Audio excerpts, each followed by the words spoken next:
सही कहा है कि ईश्वर खुद हमारी रक्षा के लिए उतर के नहीं आ सकता, तो उसने अपने स्थान पर अपने ही रूप में डॉक्टर को भेजा, जिसने हर वक्त का एक एक सेकंड हमारे नाम किया। नमस्कार, मैं हूं भावना शाह और आज हमारे बीच मौजूद हैं डॉक्टर दर्शन शाह, जो कि एक कंसल्टेंट यूरोलॉजिस्ट, एंड्रोलॉजिस्ट होने के साथ साथ ट्रांसप्लांट सर्जन भी हैं और पिछले 10 सालों से रेडियंस यूरोलॉजी हॉस्पिटल वडोदरा में अपनी सर्विस प्रोवाइड कर रहे हैं। He is specialised at treatment and prevention of urology and stone diseases and बेहतरीन तकनीकों के साथ, जी हाँ, लेजर जैसी बेहतरीन तकनीकों के साथ किस तरह से ट्रीटमेंट्स प्रोवाइड किए जाते हैं और किस तरह से स्टोन्स को रिजॉल्व किया जाए, इस तरह के बेहतरीन ट्रीटमेंट्स हमें प्रोवाइड करते हैं। चलिए मिलते हैं बिना वक्त जाया किए डॉक्टर दर्शन शाह से। Thank you sir, you are most welcome. And आज जो हमारी ऑडियंस आपको देख रही है वो आपसे जानना चाहती है कि ये डिकोडिंग द स्टोन डिसीजेस ये है क्या? Okay, so welcome all. Why the topic is decoding the stone disease. जैसे हम सबको मालूम है कि इंडिया में stone disease, particularly urinary system stone disease, जैसे किडनी में स्टोन होना, यूरिन की नली में स्टोन आना, it is very common. The prevalence is around 10 to 20%। और जैसे हम सबको मालूम है, India is a hotter country compare to the rest of the world.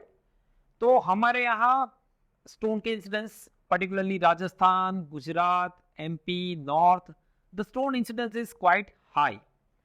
तो इसीलिए आज हम लोग डिस्कस करेंगे कुछ simple myths and mysteries in the general population जो स्टोन के बारे में रहती है कि ये खाना है, वो नहीं खाना है, ये करूँगा तो स्टोन होगा, वो करूँगा तो स्टोन नहीं होगा।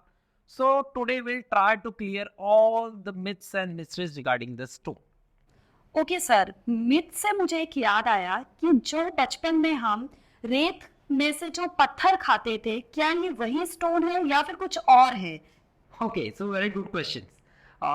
लाइक जैसे काफ़ी लोगों को स्टिल इन इंडिया मट्टी खाने का, रेत खाने का, chalks, they used to eat chalks when they are in childhood, and then in the adulthood when they form stone, जैसे बड़े होते हैं स्टोन होता है, तो they feel कि सर ये तो नहीं है ना कि मैंने बचपन में वो चौक खाया था उसके कारण मुझे स्टोन हुआ, या जो मट्टी खाई थी वो स्टोन वाला यहाँ पर आ गया किडनी में। Okay, so that is not the same thing.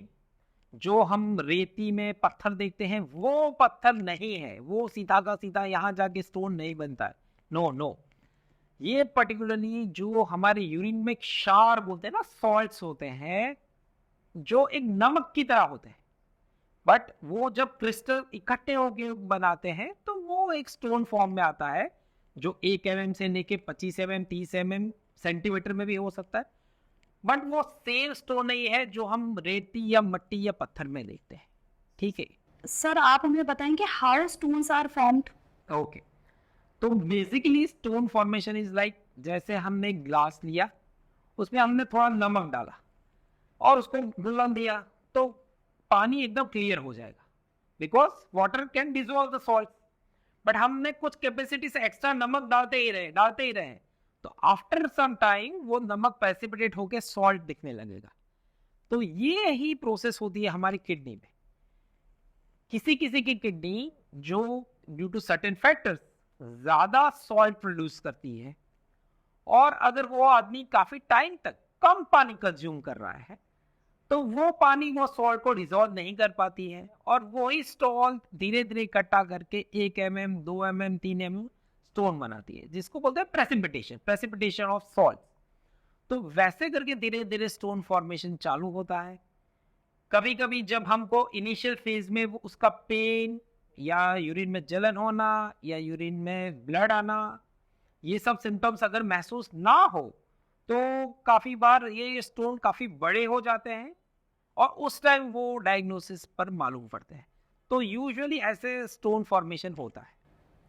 Okay sir, stone formation के बाद हम जानना चाहेंगे कि इसके क्या क्या सिम्टम्स होते हैं, या कभी हमें पता चलता है या कभी सिम्टम्स आने के बाद ही हमें पता चलता है कि ये एक स्टोन डिसीज है? Okay, So good question. तो usually what are the symptoms of different types of stones? तो first and foremost symptoms is pen.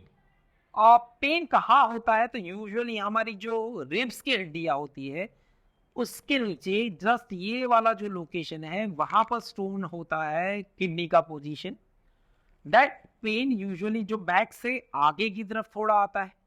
जब जब पेन होता है साथ में यूजुअली नोजिया वॉमिटिंग फील होता है, या यूरिन में जलन होता है, या यूरिन लाल आता है.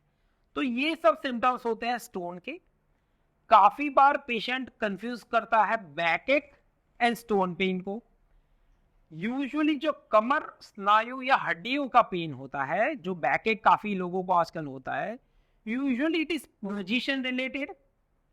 कि कभी कभी बहुत बाइक चला लिया दिन में या बहुत पर्टिकुलरली एक्टिविटी कर ली तो वो पेन होता है, रेस्ट करने से पेन चला जाता है. तो usually stone pain is not related to any position. तो बैक एक और स्टोन पेन में ये डिफरेंस रहता है. स्टोन पेन यूजुअली नोजिया यानी उबकी आना, उल्टी होना उसके साथ एसोसिएटेड रहता है. साथ में यूरिनरी सिम्टम्स जैसे जलन होना, लाल पेशाब होना. तो ये सब कॉमन सिम्टम्स है स्टोन के. ओके सर, तो ये जो स्टोन है क्या किसी बॉडी के एक ही पार्ट में मिलता है या फिर कितने पार्ट्स ऐसे हैं जहां पर ये स्टोन्स पाया जा सकता है, या मेजरली एक ही पार्ट है जहां पर वो स्टोन मिलेगा? ये जरा हमारी ऑडियंस को जानना है, प्लीज आप हमें गाइड करिए. So in general, in human body, there are definitely two types of system जहाँ स्टोन पाया जाता है. एक रहा urinary system. What is a urinary system? कि जो हमारा रहता है किडनी, उसके दो किडनी होती है राइट एंड लेफ्ट. उसमें से एक नली निकलती है जिसको हम यूरेटर बोलते हैं, और उसके नीचे ब्लैडर होता है जैसे पेशाब की थैली जहाँ यूरिन इकट्ठा होता है. तो this is comprising of urinary system. तो एक स्टोन जो होता है वो है यूरिनरी सिस्टम का स्टोन, यानी पेशाब की सिस्टम का स्टोन. वो किडनी में भी हो सकता है, किडनी की नली में भी हो सकता है, या ब्लैडर में भी हो सकता है. जो दूसरा टाइप ऑफ स्टोन है, जो दूसरी सिस्टम है, दैट इज गैस्ट्रो यानी हमारी खाने की सिस्टम. पित्ताशय यानी गोल ब्लैडर, उसमें भी स्टोन होता है, but that system is totally different from urinary system. पित्ताशय के जो स्टोन होते हैं, पित्त के स्टोन होते हैं, वो पेशेंट को यूजुअली जब पित्ताशय में खराबी आ जाए, उसका काम बिगड़ जाए, तभी वो स्टोन फॉर्म होते हैं.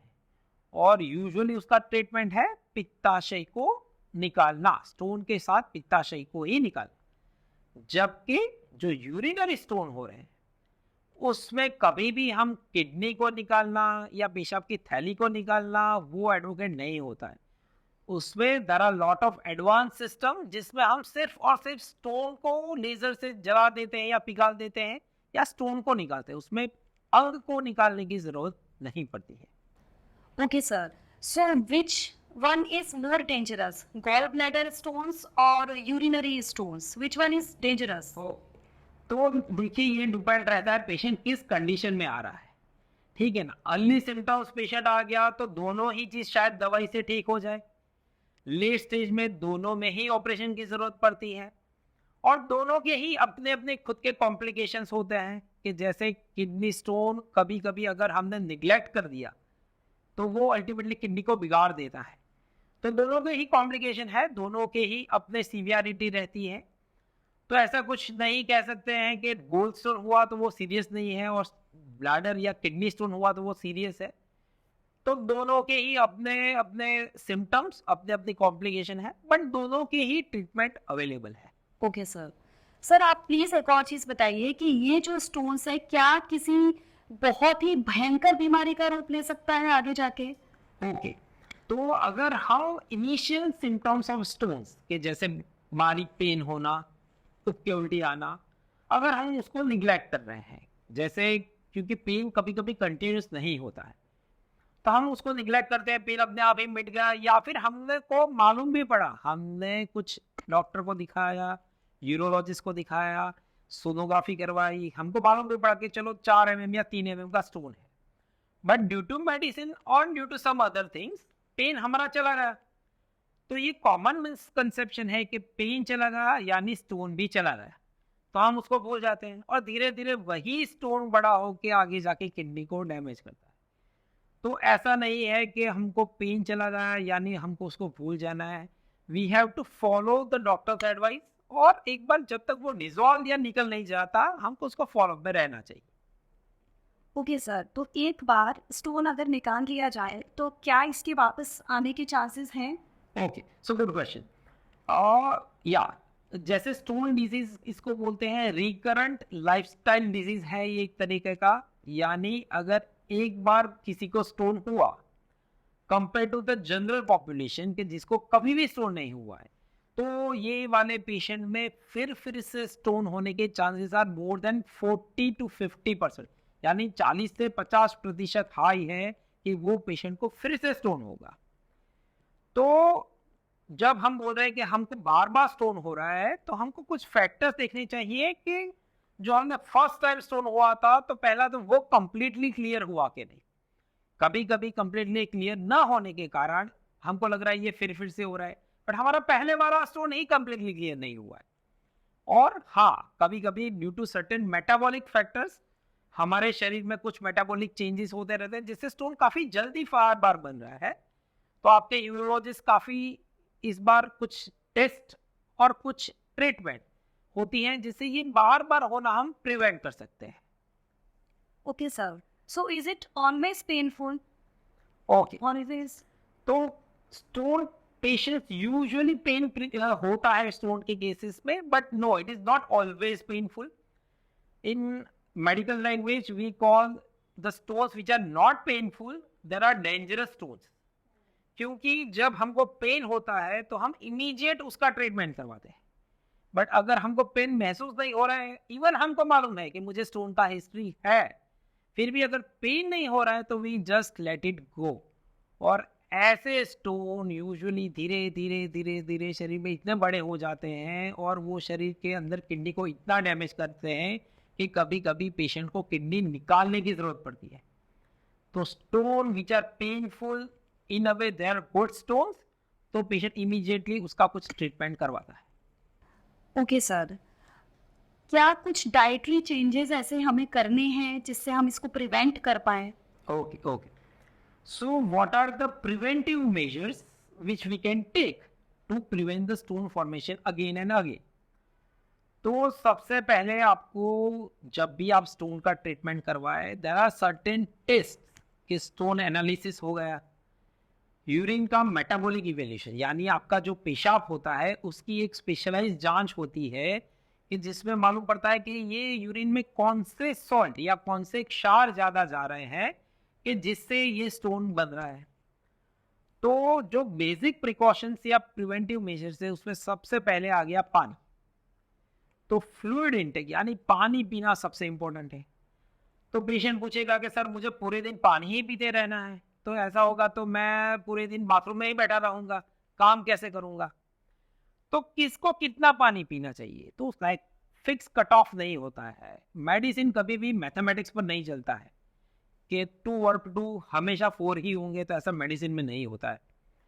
तो जैसे मैं हमेशा इसी में बैठा रहता हूँ तो मेरा कोई हार्ड वर्क नहीं है, तो मेरा पानी का रिक्वायरमेंट अलग है कंपेयर टू एक मजदूर जो कड़ी धूप में बाहर काम कर रहा है, उसका पानी का रिक्वायरमेंट अलग है। समर में पानी का रिक्वायरमेंट अलग है, विंटर में पानी का रिक्वायरमेंट अलग है। तो हाउ वी विल नो कि मैं जो पानी पी रहा हूं वो सफिशिएंट है कि नहीं? द सिंपल थिंग कि मेरा यूरिन का कलर मेरे पानी के कलर जैसा क्लियर होना चाहिए। That is the simple measure. आप सबने भी नोटिस किया होगा जब आप कोई कारणवश पानी कम पी रहे हो या बहुत टाइम तक आपने पानी नहीं पिया है तो आपका यूरिन का कलर होगा डार्क येलो, ठीक है, it is a concentrated urine. तो आपको ऐसा यूरिन नहीं होना चाहिए। आपका यूरिन का कलर आपके पानी की तरह ही होना चाहिए, उतना पानी आपको पीना है। That is a simple thing.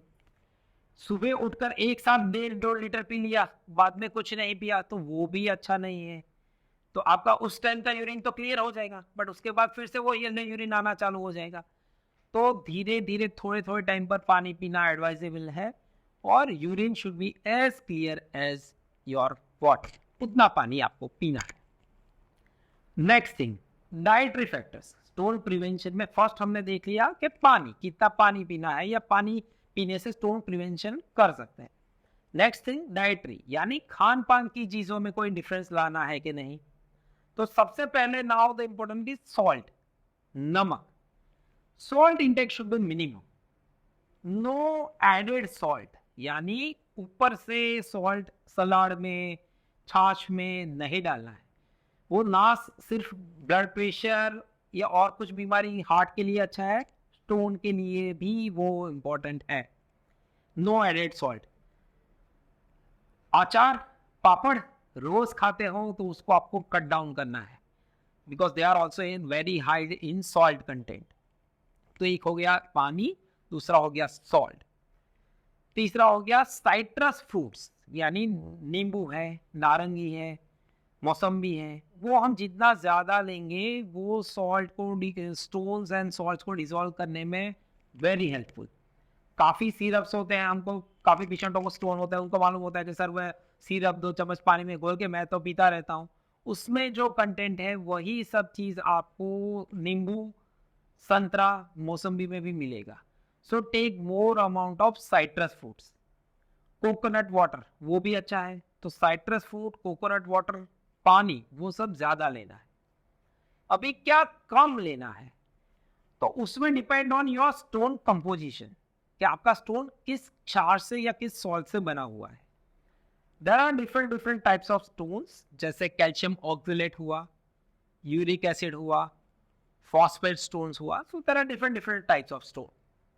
उसके मुताबिक डिपेंड रहता है कि आपको खान पान में क्या चेंज करना है। जैसे यूरिक एसिड स्टोन रहता है, यूजुअली काफ़ी नॉनवेज खाना, फिश, एग्स या हाई प्रोटीन इंटेक, तो उन लोगों को होता है, तो उनको थोड़ा बहुत नॉनवेज और प्रोटीन इंटेक कम करना रहता है।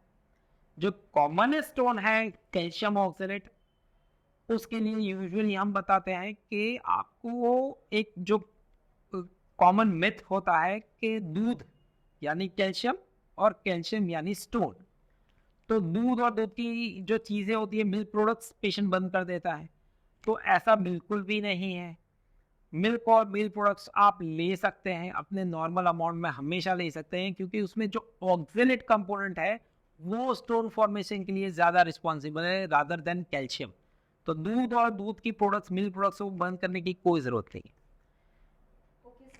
एक और चीज़ है सर कि आपने अभी यूरिक एसिड के बारे में बताया, तो अभी आजकल लोग बागों में यूरिक एसिड बहुत जल्दी से जनरेट हो रहा है, तो इट मीन्स कि वो स्टोन की तरफ, मतलब एक इंडिकेशन है कि आपको यूरिक एसिड आया और आपको स्टोन होने के चांसेस ज़्यादा हैं। ओके, तो देखिए यूरिक एसिड कैसे बॉडी में बनता है। यूजुअली यूरिक एसिड बनता है, प्रोटीन जो बॉडी में ब्रेक डाउन होता है उसका एंड प्रोडक्ट है यूरिक एसिड। तो प्रोटीन, अगर जैसे आजकल जिम बहुत हो रहा है, lot of people take lot of high protein intakes for gym, तो वो सब जब बॉडी की एक कैपेसिटी है उसको कंज्यूम करने की, उसको एब्जॉर्ब करने की, जब वो ब्रेकडाउन होगा तो that will generate uric acid. अभी नॉर्मल आदमी को तो ये यूरिक एसिड, अगर हम पानी ज़्यादा पीते हैं तो वो डिसॉल्व होकर यूरिन में निकल जाएगा, बट काफ़ी लोगों को बॉडी में कुछ जेनेटिक तकलीफ के कारण यूरिक एसिड जल्दी से डिसॉल्व नहीं होता है, ब्रेक डाउन नहीं होता है। और वैसे पेशेंट अगर ज़्यादा से ज़्यादा प्रोटीन इंटेक ले due to influence of gym और वॉट एवर द थिंग्स, और काफ़ी नॉनवेज अगर कंज्यूम कर रहे हैं, तो वैसे पर्टिकुलरली लोगों को यूरिक एसिड बॉडी में जमा होता है और वो स्टोन बना सकता है, जॉइंट पेन कर सकता है। तो there are not all the individuals who are taking high protein intake will form stones, but certain individuals के जिसमें यूरिक एसिड मेटाबॉलिज्म में दिक्कत है, उन लोगों को ये दिक्कत होने के चांस काफ़ी ज़्यादा है। तो मतलब यहाँ ध्यान देने वाली बात ये है कि प्रोटीन लेने से ज़्यादा इम्पोर्टेंट है प्रोटीन को डाइजेस्ट करना। यस यस, सो नॉट ऐसे ही आप किसी भी डाइटिशियन या किसी भी जिम वालों की सलाह में आके सडनली प्रोटीन इंटेक एकदम से बढ़ा देंगे, तो जो आपका बॉडी है वो उसको तुरंत इतना एक्लेमेटाइज यानी उससे अनुकूल नहीं हो पाएगा। तो इससे एडवाइजेबल है कि आप प्रॉपर सर्टिफाइड न्यूट्रिशनिस्ट या डाइटिशियन की सलाह लेके ही हाई प्रोटीन कंज्यूम करें। साथ में हाइड्रेशन इज ऑल्सो इम्पोर्टेंट, कि फ्लूइड इंटेक भी साथ में होना चाहिए। Okay, sir. So is Berner water and beer is helpful to prevent this stone? Okay okay so many patients come to us कि सर बियर पीने से, क्योंकि सबने सुना है कि बियर पीने से स्टोन अच्छा हो जाएगा या स्टोन नहीं होगा। तो देखिए ये तो ऐसा है ना कि हमारे गुजराती में एक कहावत है कि भावतु तू अने वैदे की दो, यानी उसको पसंद भी है और ऊपर से किसी ने बोल भी दिया कि ये तो अच्छा है, तो वो वही चीज को पकड़ लेगा। So this is come under myth.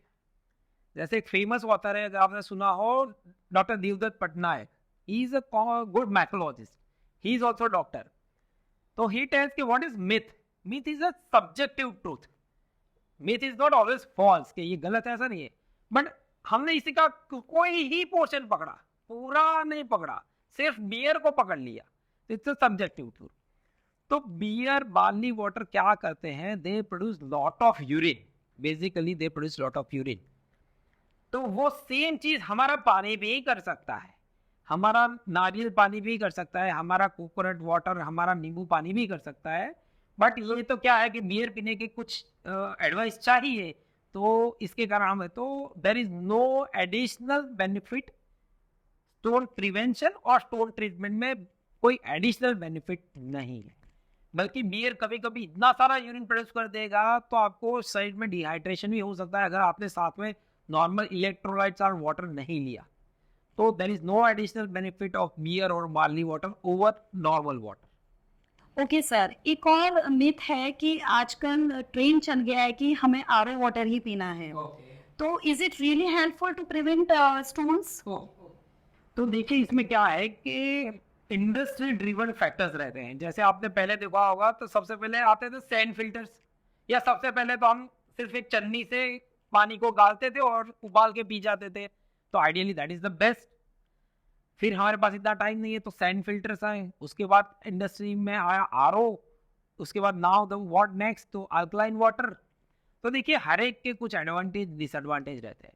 अब हम इसको स्टोन के परसेप्शन से देखें तो हाँ, अगर आपका बोरवेल का पानी है जो जमीन में से सीधा आ रहा है, तो ऑब्वियसली उसमें सॉइल कंटेंट शार्प ज्यादा होगा, तो obviously you need to remove certain salts to make it drink, ठीक है ना, हम पी सके उसकी मात्रा में लाना है।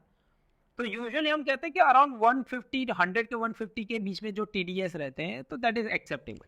आप उसको काफी कम कर दोगे तो साथ में कुछ जरूरी क्षार और विटामिन भी निकल जाएंगे।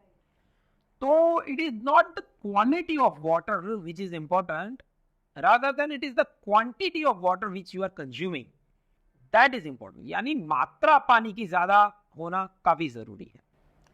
ओके सर, तो यहाँ एक और चीज़ मेरी ऑडियंस को मैं बोलना चाहूँगी, जो ध्यान देने वाली बात है कि स्टोन होने के बाद हमें सॉल्ट का इंटेक कम करना है, राइट? सॉल्ट, नमक कम करना है।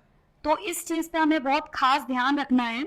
इसी के साथ में एक और जो सवाल है पूछना चाहूँगी, सर क्या आप हमारी ऑडियंस को बता सकते हैं कि यूरिनरी स्टोन और यूरिनरी ट्रैक्ट इन्फेक्शन में क्या डिफरेंस है?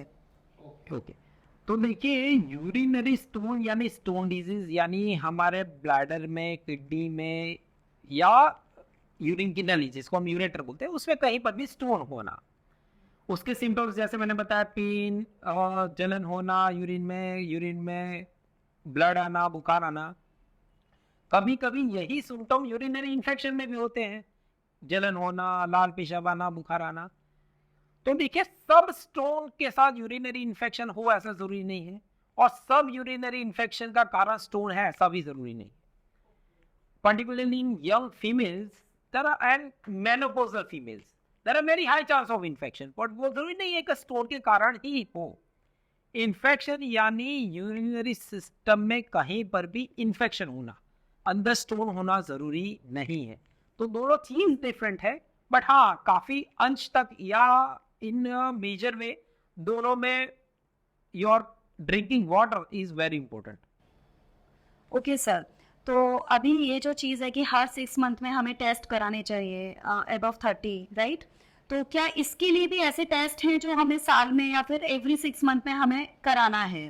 ओके तो इसमें ऐसा रहता है कि यूजुअली आजकल तो ड्यूरिंग योर हेल्थ चेकअप और ड्यूरिंग ऑफिस में health checkup there are certain investigation you can do.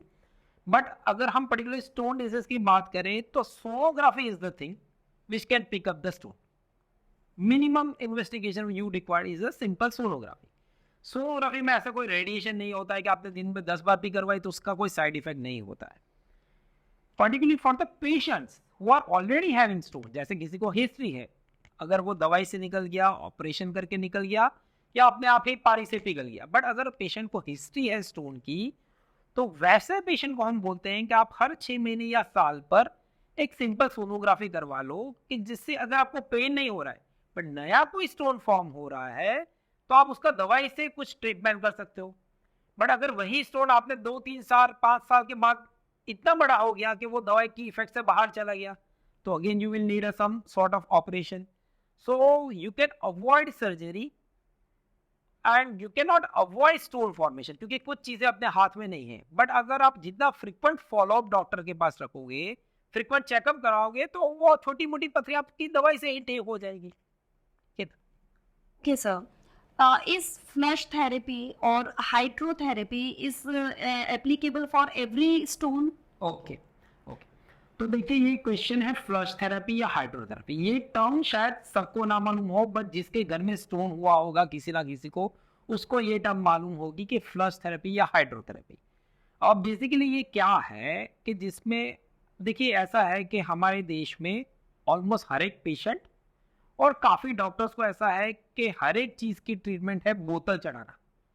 काफ़ी पेशेंट्स आते हैं कि सर वीकनेस है, ये है, वो है, आप बोतल चढ़ा दो. तो द मेंटालिटी है कि बोतल चढ़ाने से सबको ठीक हो जाएगा.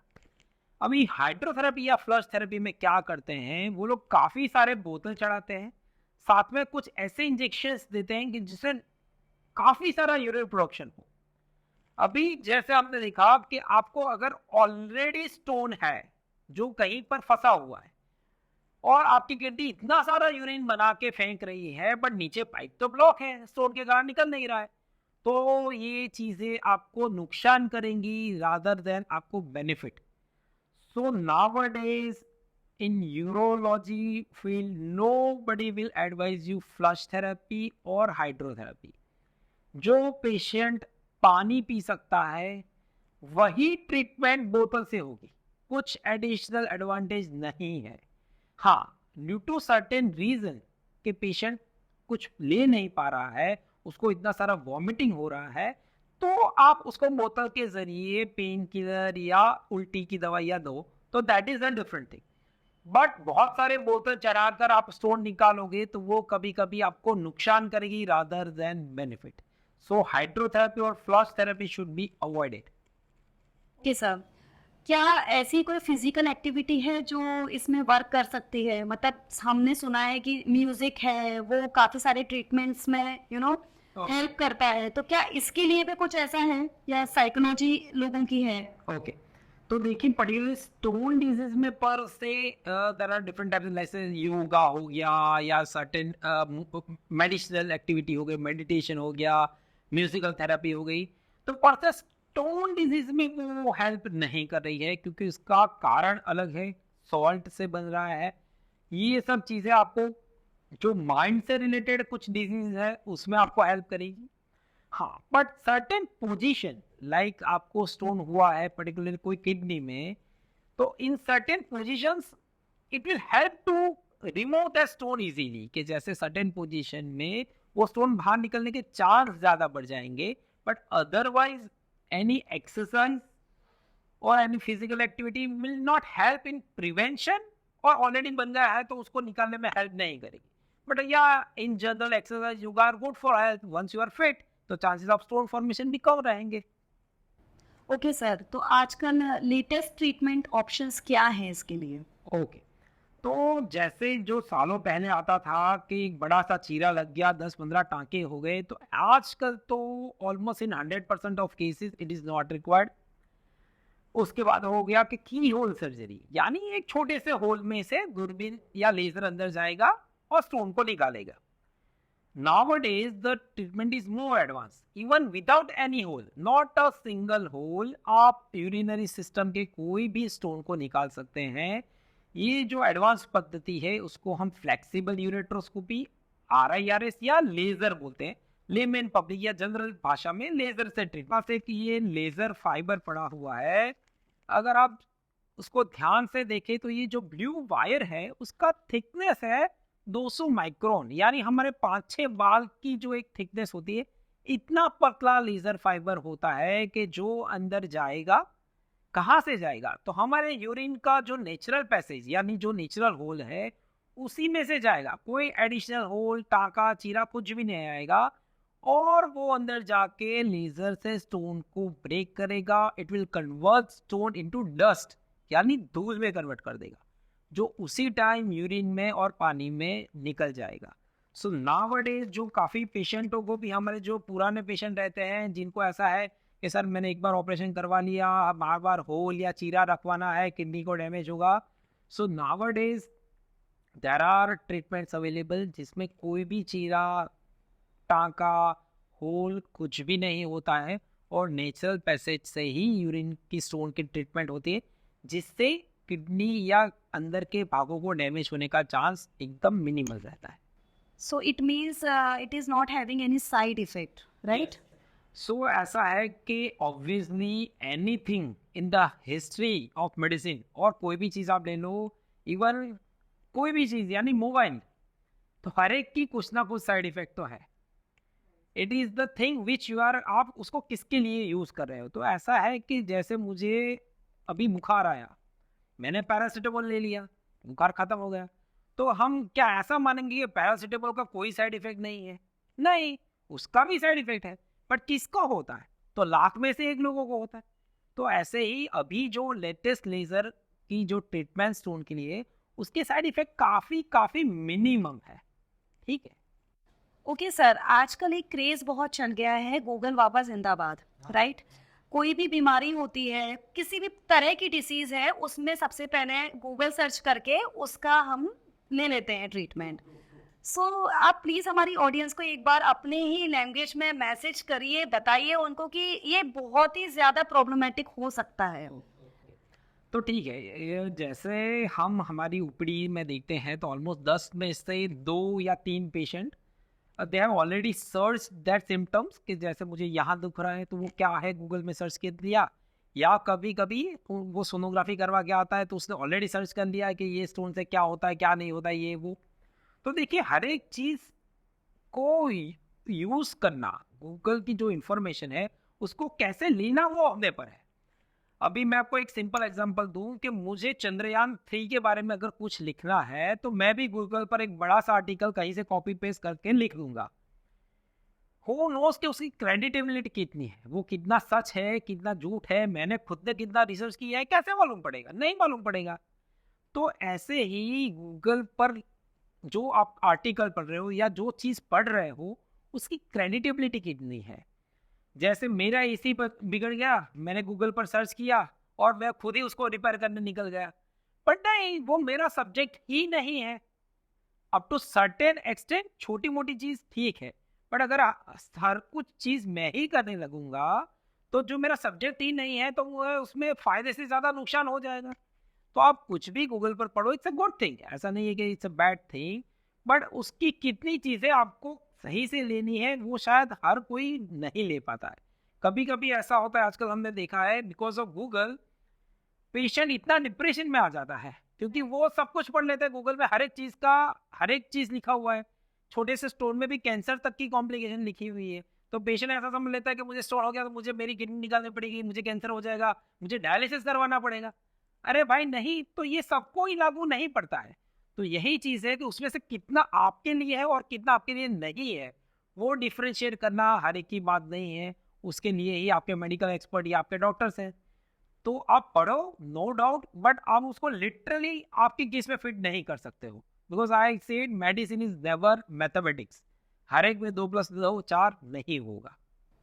Okay sir, please guide ideal follow up for prevention. Okay, तो जिस किसी को भी एक बार स्टोन हो चुका है उसके लिए यूजुअली हम एडवाइस कर रहे हैं कि आप इनिशियली 1 मंथ, फिर 3 month, and then at least initial 2-3 साल के लिए हर 6 महीने में आप दिखाओ अपने यूरोलॉजिस्ट को, कि जिससे छोटा मोटा स्टोन अगर फिर से बन रहा है तो आप उसकी दवाई से ही ट्रीटमेंट कर सकते हो, आपको फिर से सर्जरी की ओर जाने की ज़रूरत नहीं है। एंड इन लॉन्ग टर्म आजकल सोनोग्राफी इंडिया में तो काफ़ी इजीली अवेलेबल रहता है. इट्स नॉट लाइक यूएस और यूके के जिसमें आप एक महीने के बाद का आपको अपॉइंटमेंट मिल रहा है. तो एटलीस्ट आपको अगर हिस्ट्री है तो आप एक बेसिक सोनोग्राफी करवा लो जिसका कोई साइड इफेक्ट नहीं है. तो छोटा मोटा कुछ पकड़ में आया तो आप अपने डॉक्टर के परामर्श के द्वारा उसको दवाई से ट्रीट करते हो, जिससे आपको बार बार सर्जरी के अंडरगोन ना जाना पड़े. ओके सर, तो एक और है ये क्वेश्चन कि ये जो स्टोन है अगर हेरिडिटी में भी होता है तो आ सकता है, right? Yeah. So for stone formation there are certain genetic factors. उसको हम बोलते हैं नॉन मॉडिफाइबल फैक्टर, यानी आपके जो जीन्स आपके बॉडी में आ गए हैं आपके माता पिता या आपके फैमिली के द्वारा, उसको तो आप चेंज नहीं कर पाओगे. This are non modifiable factor. But in stone cases genetics से ज़्यादा सर्टेन मॉडिफाइबल यानी एनवायरमेंटल फैक्टर्स प्ले करते हैं. आपका ड्रिंकिंग हैबिट, खाने पीने का हैबिट और आपका वाटर कंजप्शन, अगर वो आप ठीक से रखोगे तो even if you have chance of और जेनेटिक हिस्ट्री कि आपके फैमिली में स्टोन हो रहा है, फिर भी अगर आप डाइटरी हैबिट, पानी की हैबिट ठीक से रखोगे तो chances of stone formation will be very less. तो कहने का मतलब ये है कि डाइटरी हैबिट्स जो हैं वो 70% रोल अदा कर रही है, राइट? एंड पर्टिकुलरली उसमें भी पानी पीना, that is the foremost thing. In form of lemon water or any kind of water? Yes. Or usually you can drink any amount of fluids, but अगर हम उसको लिटरली ले लें कि सोडा या कैफिनेटेड ड्रिंक से, so no, that are not good for stone. Or in general that are not, because they are full of sugar and calories. ठीक है ना? तो क्या हमको लेना चाहिए? फ्रेश लाइम वाटर लो, संतरे का जूस लो, मौसम्बी का जूस लो, जो इजीली अवेलेबल है, कोकोनट पानी लो. बट वही चीज़ अगर आप पैक लेने जाओगे तो उसमें 90% तो शुगर होता है, सिरप होता है, उसमें क्या, उसमें नहीं होता है. दूसरा चीज़ है cranberry. So cranberry juice is usually good to prevent recurrent infection, urinary infection. Stone के लिए भी अच्छा होता है, बट स्टोन के लिए इतना प्रूवन रोल नहीं है. It is good for urinary infection. तो हाँ, any amount of fluids you can take, but you can not take more amount of caffeinated drinks, carbonated drinks, beer. वो सब अच्छा नहीं है. वो सब जबान को अच्छा लगता है इसलिए हम लेते हैं, but that is not good for stone. Okay sir, जाते जाते हम आपसे एक चीज़ पूछना चाहेंगे कि हमारी ऑडियंस को आप कोई मैसेज देना चाहते हैं तो प्लीज़ कन्वे योर मैसेज.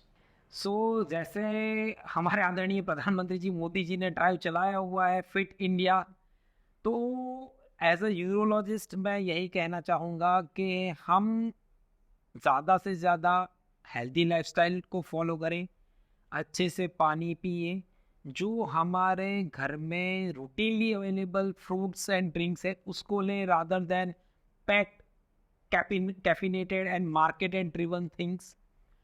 और एक हेल्दी लाइफस्टाइल फॉलो करें, जैसे नमक कम खाना, अच्छे से एक्सरसाइज करना. And the most important is छोटे से कुछ भी सिम्टम्स हो तो एक बार अपने यूरोलॉजिस्ट की या डॉक्टर की सलाह लें, क्योंकि काफ़ी बार हमारे मेंटेलिटी रहती है सबके घरों में, ऐसा नहीं है कि डॉक्टर के पास गए तो कुछ ना कुछ वो सर्जरी ही एडवाइस कर देंगे या बड़ा सा एक बिल दे देंगे. तो हर बार ऐसा नहीं होता है. और छोटी सी चीज़ को आप छोटे से दवाई से प्रिवेंट कर सकोगे अगर आप उसने सही टाइम पर ट्रीटमेंट करवा लोगे. Otherwise you will land up in a big surgery जो रिक्वायर्ड नहीं है. तो just go to your nearest doctor, physician or urologist. Sir, for these kind of problems with healthy lifestyle, is mental health is also necessary, no? Yes, absolutely. देखिए ऐसा है कि our body is not different physically and mentally. ऐसा तो नहीं है मेरा mind अलग चल रहा है और मेरा बॉडी अलग चल रहा है. तो हाँ, your good mental status or good mental health will obviously help you in different ways. तो हमको दोनों का ध्यान रखना है, बॉडी का, माइंड का, दोनों का ध्यान रखना है. Okay sir, thank you so much. आपने अपना कीमती समय हमें दिया है और हमारे ऑडियंस को जिस तरह से गाइडेंस दिया है उसके लिए हम बहुत ही शुक्रगुजार हैं. Thank you so much sir. So thank you very much. जय हिंद, जय भारत.